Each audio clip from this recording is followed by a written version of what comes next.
working for you on RTV6. From RTV6, Indianapolis This Week. Fallout in a feud among top Republicans in Washington. And will he run? A former vice president isn't ruling out a run for president, but he isn't making his plans clear just yet. But first, a conversation with Senator Joe Donnelly. He has a target on his back as Republicans see his seat as one of the most vulnerable Democratic Senate seats in next year's election. This week, Donnelly is touting the bipartisan agreement among senators that he says would stabilize health insurance prices on the individual market. A key component of that bill, reinstating government payments to insurance companies that help to keep premiums low. Those are the payments President Trump said he wanted to kill earlier this year. The Congressional Budget Office yesterday indicated that it actually reduces the deficit, so it reduces costs, and it provides stabilization of markets. What actually happens by reinstating the cost-sharing payments, it will lower premiums, and lower premiums for every Hoosier who is on the exchange. Additionally, what we're in a position to do is to try to move forward and provide the states with more options for experimentation and different ideas, so we'll be able to use the best practices to try to make it better for the entire country. So it's a win-win. Donnelly is also talking about something that he voted against. The budget blueprint narrowly approved by the Republican majorities in both the House and Senate. That plan paves the way for the GOP to push through a massive tax cut plan without having to worry about Democrats using procedural methods to block it. Both Trump and Vice President Mike Pence visited Indiana to openly lobby for Donnelly to support tax reform. The president even threatened to campaign against Donnelly if he didn't. But the senator tells us he is still waiting for more specifics before deciding whether he will back any tax reform measure. I think a good tax reform program will get over 60 votes in the Senate, but it has to be focused on the middle class, and it has to be focused on job creation and keeping jobs here in the United States. If they do those things, then there'll be a real focus on trying to make sure that it strengthens the paychecks of our friends and neighbors who go to work in the dark and come home in the dark. The people who build America, who make America go. And that's where the focus has to be. Donnelly says he does not support the budget blueprint in its current form, since an analysis shows it could add up to $1.5 trillion to the federal debt. Vice President Mike Pence continues his record pace of signing tie-breaking votes in the Senate. Pence broke a tie on a bill that would end a regulation seen as crucial to consumers. The rule allows Americans to band together to sue banks and credit card companies. One example is the lawsuit targeting Wells Fargo over millions of fake accounts. Republicans say the rule hurts the free market, but Democrats say it's a victory for financial institutions that hurt consumers. The vice president continues his push for tax reform too. This week, Pence spoke to the American Enterprise Institute. Pence used the speech to the conservative think tank to compare Trump's push for tax cuts to those of President Ronald Reagan more than 3 decades ago. He continues to tout his own record right here in Indiana. We actually cut taxes every single year that I was governor of Indiana. We worked hard to create an environment in that state that I always used to say about the state of Indiana, we did 2 things really well. We make things and we grow things. Because manufacturing and agriculture were at the very heart of Indiana's economy. The approval of the Republican budget blueprint by the House and Senate allows the GOP to pursue massive tax cuts without blocking tactics from Democrats in the minority. Trump won Indiana by double digits in last year's election, but a new poll shows he now has a negative approval rating in the home state of his vice president. It's from Ball State University's annual Hoosier survey. Only 41% of respondents from Indiana say they approve of the president's job performance. 45% say they disapprove. But the survey also shows that the answer to that question depends, of course, on who you ask. The president's approval rating among Republicans in Indiana is still 77%. Will former Vice President Joe Biden run for president? The Democrat is offering a rather confusing take on his political future. Here's what he says, quote, "I've decided I'm not going to decide not to run in 2020. Biden is 74 and launched a political action committee earlier this year. He told Vanity Fair he has not ruled out anything for his political future. He didn't run in 2016 in part because of the illness of his son. Beau Biden died of brain cancer in 2015. The president this week has been feuding with two key Republican lawmakers. Senator Bob Corker said Donald Trump's legacy will be debasing the presidency. The president responded by calling him a lightweight and incompetent on Twitter. Then came Arizona Senator Jeff Flake's dramatic speech announcing his retirement. He said he won't seek re-election because of the president's actions and his words. You can now read classified records related to the assassination of John F. Kennedy, but not all of them. Some of the records are posted on the National Archives website. The White House made the last-minute decision to block the release of some of the information because of concerns from the CIA and the FBI. A Republican state senator is leading the pushback to an idea of adding tolls on some interstates. Senator Mike Delph voiced his opposition on social media and to one highway in particular. He says he plans to introduce a bill to prevent tolling on I-465. In a series of tweets, Delph said increasing gas taxes and building tolls is unfair to his constituents, especially on the west side of Indianapolis. In fact, he equated it to double taxation. Delph accused his colleagues in the General Assembly of being driven by special interests. He called out members of his own party, saying, "Still can't believe some GOP leaders find this type of public policy making acceptable. It's offensive." INDOT is searching for a company to study tolling on a number of interstates, including I-65 and I-70. The agency itself has also been reviewing the feasibility of tolling on 465. A disturbing story out of Columbus this week where residents are concerned about hate flyers appearing in one part of the city. Our Derek Thomas dug into who's behind those recruitment efforts. The flyer looks like this. The group is called the Midwestern Alliance. It says it is looking for Midwestern patriots. Those flyers were posted mainly at bus stops in Columbus. The origin of the flyers is a group called Midwestern Alliance. This is their website. It says we're standing up for the preservation of our race. The white race is a race that deserves to be preserved. Tina Ball came across one of their flyers when she got off her bus this afternoon. God made us all, and he didn't make no difference in us. So that's the way we ought to be. Everybody for everybody. Last month, a white nationalist group called the Traditionalist Workers' Party rallied in Columbus. The visit by the Midwestern Alliance is too much for Brittany King. It's sad that more than one white nationalist group, white supremacist group has come here and tried to recruit people. So that's unsettling. But no, there is no place for it. Not in our town. We're not going to stand for it. Columbus police say to their knowledge, no criminal laws were broken by Midwestern Alliance. But there are things you can do. On our Human Rights Department website, there is a place where persons, when they see this type of material, they can report it directly to the Human Rights Department, and they can in turn let the police department know so that we can promptly address it. The Anti-Defamation League tracks groups like Midwestern Alliance, and it doesn't have a significant rap sheet. I can't speak to every person that loosely aligns themselves with their movement that they haven't done anything against the law, but there hasn't been something that Midwest Alliance has done over the top against the law that they've been accredited with or that we've seen. That said, Kathy Yeager is still deeply disappointed by the presence of Midwestern Alliance. It's very disheartening that this group would come and try and recruit people to do this. It just might be a sign of the times. In Columbus, Derek Thomas, RTV6. The mayor of Columbus issued a statement denouncing the flyers and said there was no place in the city or society in general for that type of ideology. Up next, our insiders are in talking tolls, Trump, and the kickoff to open enrollment on the health insurance marketplace amid major changes and lingering confusion. Bucks, rallies, and checkers. Fast foodies know the deal. Welcome back. We're joined by our insiders, Democrat Jamar Cobb-Denard and Republican Kyle Walker. Hi, thanks for being here. Let's start with Senator Delph's tweets on tolling. He tweeted some tough words, both at members of his own party, also other members of the General Assembly. Anything to read into this? Think this comes up as a primary issue?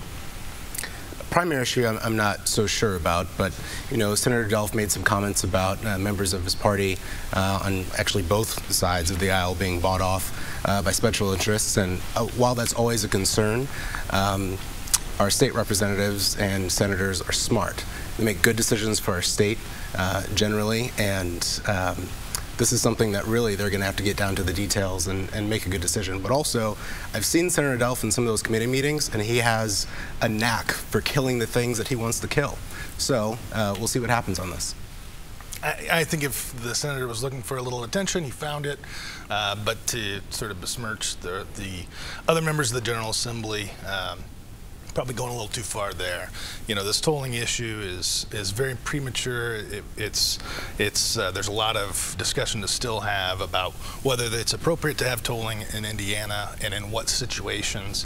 I think there'll be a long conversation to come, and he'll be part of that clearly. But I think the cooler heads will prevail as the discussion continues. Yeah, we'll keep watching it. On the national front, Corker, Flake, Trump.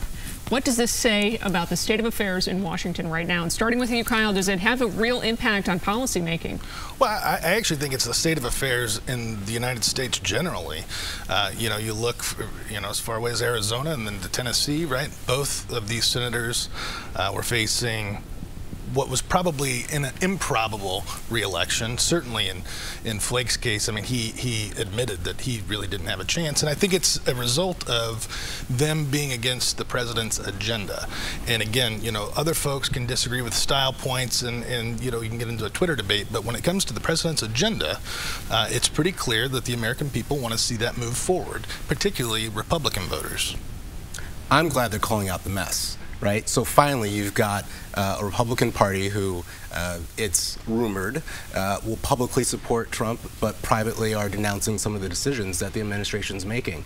And I'm glad there's some people that have some backbone finally to stand up and say the misogyny's wrong, your policies have been failing, the racism's wrong, and I'm going to do something about it. Of course, those things are wrong. There's, everyone agrees on that. What I don't think is impressive is that Flake and Corker have decided to not run for re-election. I mean, if they really wanted to stand up and make a stand, stay in the Senate if you can. What it's clear is that the folks that elect them in Arizona and Tennessee don't want them in the Senate. And I'd have to take a deeper look at their districts to see if there's some vulnerability there for takeover by Democrats. But this type of action could put the Republicans on the defense for seats across the country. You agree? I mean, how does this impact? We've heard, certainly we've covered in past weeks, Steve Bannon talking about primary challenges to a lot of Republicans. I mean, what is the Republican Party, I guess I would say at this point? I think you look to leaders in the Republican Party. Look at our own state. Look at Senator Todd Young. Look at our delegation in the House. There's a way to support the president's agenda in a way that the voters expect and want. That is not against any of the things that you just stated, and it's in support of what the American people want. And so I think that as a party we'll be in good shape in the midterms. They're always challenging when you hold the presidency, but I don't see this as any sort of bellwether for vulnerability by any means. But is what the president's doing really what the American people want? I mean, we heard reports about declining support for the president across the state of Indiana, even.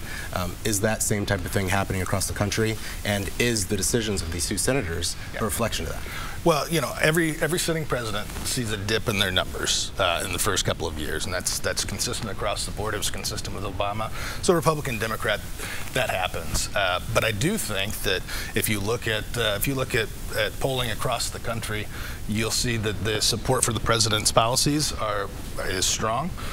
In Arizona, for instance, where Flake is from, he has much more support than the senator does, and in Tennessee, it's the same situation. Excuse me, same situation. So I think that there is some significant support, majority of support of voters and constituents across the country for the president's agenda. Open enrollment starts this week, a few days. How do you see Congress settling this issue? Still a lot of uncertainty on health care and where things stand. What I've heard that the president is trying to do and use open enrollment for to essentially undermine this policy, I think it's dangerous. And it's most dangerous for our most vulnerable citizens across the country. Those who need health care, those who need the reimbursements or the discounts on the health care, and fuddling with the system in a way to make it appear like there's less demand or removing health care from those who need it. is dangerous and it's a bad move. Well, before President Trump took office, during the Obama years, the end of the Obama years, you saw a decrease in the number of providers and a decrease, significantly so, in the number of folks that signed up on the exchange. I think you'll probably see that trend continue. I think it's evidence that Congress needs to have a long-term fix for health care. And I think that after, we've taken steps with the budget now. I think after tax reform passes, you'll see a renewed interest in looking back at health care. Okay, thank you both. We'll keep it at that for today. Up ahead, the Secretary of Agriculture visits Indianapolis, and a legislative committee could make recommendations for changes to the state's gun laws this week. Days at 4 on RTV6. The U.S. Secretary of Agriculture says he wants to connect America. Sonny Perdue visited Indiana last week to speak to the National Future Farmers of America, or FFA, convention. Perdue chairs the Rural Prosperity Task Force. He explained why he thinks broadband connectivity across America is important. We want to connect America where these young people, wherever they live, on the fields and farms of America, can have access to the modern 21st century electronic interstate. And that's connect them to the world. We've got entrepreneurs around the rural America who want to design products and have products that Jack Ma with Alibaba would love to have on his website, so his customers in China and Asia could use those products, and it will connect those. But we have to have that infrastructure here. When the president talks about his infrastructure bill, that's going to be part of it, as well as roads and waterways and other things of logistics. It's going to be that broadband connectivity that can take these young people with their ability over social media and creativity. It may be a new app for agriculture. It may be a software product for precision agriculture. The world is just really at their feet about this if they have access to that infrastructure. And it's our responsibility to make sure that they do, so that they can become those entrepreneurs of the future. We expect to have a better idea this week whether changes to the state's gun laws could be up for a vote next year. Tomorrow is the final meeting of a legislative panel studying constitutional carry. The 23-member group has been reviewing the impact of eliminating the requirement to obtain a license to carry a handgun in Indiana. The Joint Committee on Judiciary and Public Policy will determine whether to make recommendations to the full General Assembly at that meeting. A record number of runners will pound the pavement for the monumental marathon next weekend, 6,000 to be exact. It's the 6th straight year the 26.2-mile race is a sellout. Runners are also tackling a half marathon, 5K, and kids run as part of this event. Celebrate Fitness hopes to fund programs at schools that are called the Monumental Kids Movement. For us, when we come out to programs or when we see them on race weekend, when they're finishing and getting their t-shirts and their medals and really seeing the excitement that surrounds the sport is really what moves us to keep doing what we're doing, and really helps to sort of drive home the point of really celebrating health and fitness. And we hope that's, an initiative that people can adopt and support as we move forward and look to grow.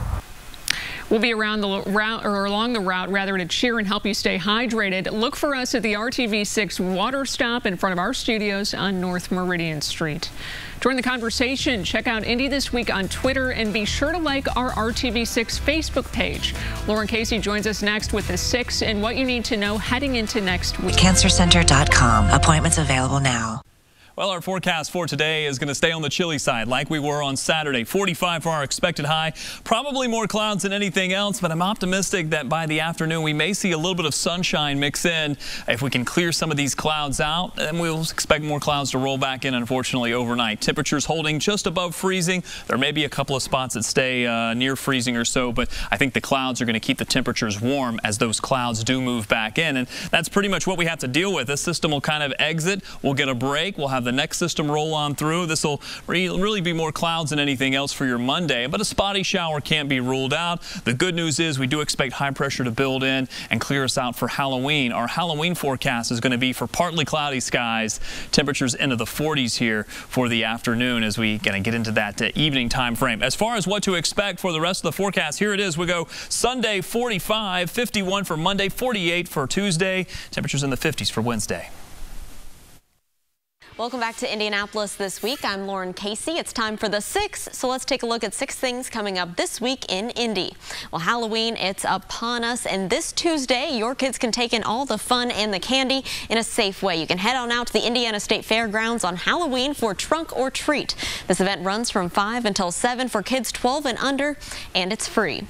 Well, lace up your sneakers. The Monumental Marathon is this weekend, but before you get on your marks, stop by the Monumental Expo for your registration package and a number of great vendors and exhibits. Now, the expo runs Thursday and Friday at the Convention Center. The Piano Man is making his way to the Circle City. Billy Joel takes the stage at Bankers Life Fieldhouse this Friday night. That show starts at 8 p.m. Indiana Grown is supporting local coffee roasters by hosting the first annual Coffee Connect this Saturday. You can stop by the Bent Rail Brewery and Restaurant from 10 a.m. until 2 to sip and sample the best Indy has to offer. Plus, learn some roasting skills from the experts. And hey, if you're feeling a little hungry after that event, you can head on over to the Biltwell Event Center. Starting at noon on Saturday, you and the kids can enjoy Clash of the Meatball. Taste your way through a delicious lineup by local chefs. And this is the event we've all been training for. The Monumental Marathon is this Saturday. You can run past some of the most iconic sites our city has to offer. There's a little something for everyone, from a 26.2 miler to a half to a 5K and a kids fun run. That's what's on tap this week in Indy. Back to you. Just in time for Halloween, the scarecrow known as Trumpkin has a running mate. A pumpkin version of Vice President Mike Pence is now on display in downtown Carmel next to the pumpkin president. The decorations are in front of a home on Main Street near the Arts and Design District. Before the Pence pumpkin went up, the President Trump pumpkin had disappeared for a weekend. The owner of the home told RTV6 she replaced it temporarily with a sign that read, "Went to Mar-a-Lago, BRB." Beginning tomorrow, we're planning full coverage of the kickoff to open enrollment on the health insurance marketplace. We'll have details on the major changes for 2018, including fewer providers, fewer navigators, and a shorter enrollment period. Stick with RTV6. Thank you for joining us for Indianapolis This Week. From our entire team here, have a great week.